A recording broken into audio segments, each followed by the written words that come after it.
সাংসদ দেবের তহবিল থেকে হাসপাতালে কোটি টাকা ব্যয়ে তৈরি হওয়া নাইট শেল্টারের বেহাল দশা। তীব্র গরমেও ঘোরে না কোনো পাখা, ভেঙে পড়ে রয়েছে ইলেকট্রিক বোর্ড, বেরিয়ে রয়েছে তার। গরমের মধ্যেই দিন কাটাতে হচ্ছে রোগীর পরিজনদের। এখানে আমার স্ত্রী ভর্তি হয়েছে। এখানে দেখুন না, এই যে থাকার জায়গা পাখা টাকা চলেনি, আলো ভালো জ্বলেনি।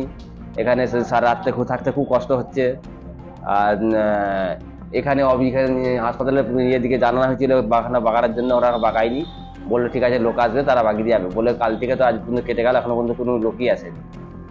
এই অবস্থায় চলছে। পশ্চিম মেদিনীপুর জেলার ঘাটাল মহকুমা হাসপাতালে ও সুপার স্পেশালিটি হাসপাতালের চত্বরে ঘাটালের সাংসদ দীপক অধিকারী তথা অভিনেতা দেবের সাংসদ কোটা থেকে কয়েক বছর আগে হাসপাতালে রোগীর পরিজনদের জন্য একটি 2 কোটি টাকা ব্যয়ে নাইট শেল্টার বা যাত্রীনিবাস তৈরি করা হয়। বর্তমানে 2 কোটি টাকার সেই নাইট শেল্টার বা যাত্রীনিবাসটির বেহাল দশা।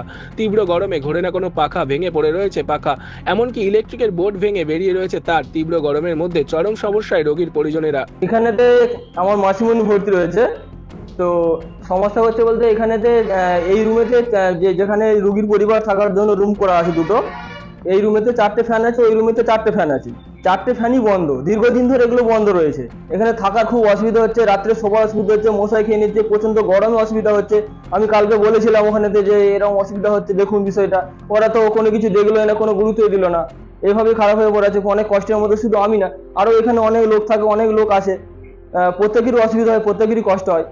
তবে এই সব বিষয়ে পুরো অভিযোগ স্বীকার করে নিয়েছেন ঘাটাল পঞ্চায়েত সমিতির স্বাস্থ্য কর্মাধ্যক্ষ পঞ্চানন মণ্ডল। ঘাটাল মহকুমা স্থলে নাইট শেল্টারে পাখার সমস্যা আছে। অনেক পেশেন্ট পার্টি আমাদেরকে অভিযোগ জানিয়েছে।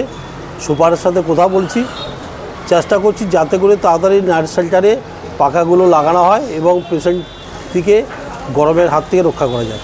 এখন দেখার কত দ্রুত এই সমস্যার সমাধান হয়। ঘাটাল থেকে নিজস্ব প্রতিনিধির রিপোর্ট, এনএম নিউজ। আরও খবরের আপডেট পেতে সাবস্ক্রাইব করুন আমাদের ইউটিউব চ্যানেলটি আর বেল আইকনে ক্লিক করুন নোটিফিকেশনস পেতে।